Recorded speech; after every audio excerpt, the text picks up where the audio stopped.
Hello मित्रों, आज हूँ तमारी समक्ष लईने आवी रही छूँ तलनी चीक्कीनी रेसिपी। तो एकदम पातળી અને સોફ્ટ અને ક્રિસ્પી હોય છે। તો નવી નવી રેસિપી જોવા માટે ધમુસ કિચનને સબસ્ક્રાઈબ કરો અને નવા વિડીયો જોવા માટે બેલ આઇકનનું બટન જલ્દીથી દબાવો, જેથી કરીને સૌથી પહેલા વિડીયો આપ જોઈ શકશો। તો ચાલો બનાવીએ આપણે તલની ચીક્કી। પહેલાં આપણે માપ જોઈશું। तो तलनी चीक्की बनावा माटे मैं अहीं 250 ग्राम सफेद तल लीधा छे, एटले के 1 वाटको तल लीधा छे अने ते ज माप साथे मैं देशी गोळ लीधो छे जे दवा वगरनो छे। तो बंनेनुं माप एक सरखुं राखवुं। तो आपणे गैस उपर कढ़ाई गरम थवा मूकी दीधी छे अने सौथी पहेला तो तेमां आपणे तल गरम करी लेवाना छे। तलने एटला ज गरम करवाना छे के जेटला ए शेकवाना नथी, पण सतत हलावी अने भेज मुक्त करवाना छे।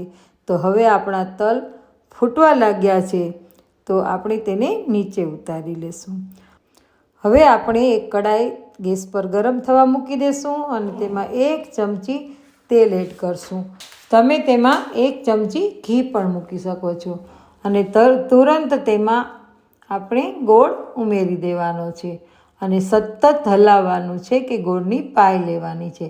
આપણે ગોળને ત્યાં સુધી હલાવવાનું છે કે જ્યાં સુધી એ ગોળ કડક થઈ જાય નહીં ત્યાં સુધી। એટલે કે આપણે જો ગોળને પાણીમાં નાખીએ તો તે કડક થઈ જવો જોઈએ અને તૂટી જવો જોઈએ, એવી ગોળની પાય લેવાની છે। તો જુઓ, આપણા ગોળની પાય એકદમ આવી ગઈ છે અને તમે પાણીમાં ગોળના ટીપા નાખીને પણ જોઈ શકો છો કે કડક ગોળ થઈ ગયો છે કે નહીં।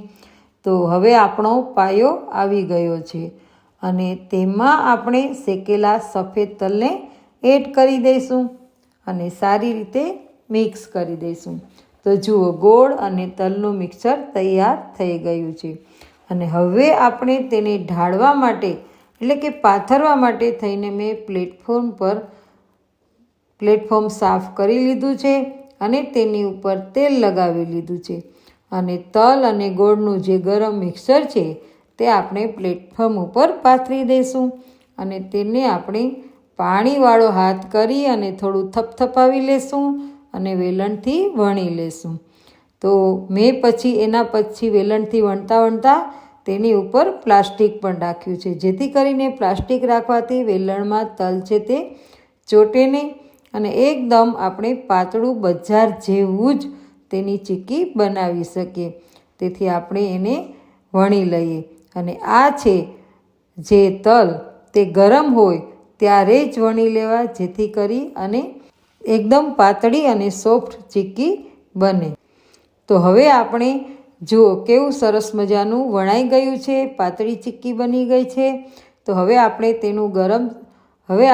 તે ગરમ છે ત્યાં જ કાપા પાડી લઈએ। તો મેં પીઝા કટરથી તેના કાપા કરી લીધા છે અને થોડીવાર આપણે તેને ઠંડુ થવા દઈશું અને તવેથાની મદદથી ઉખાડી લઈશું।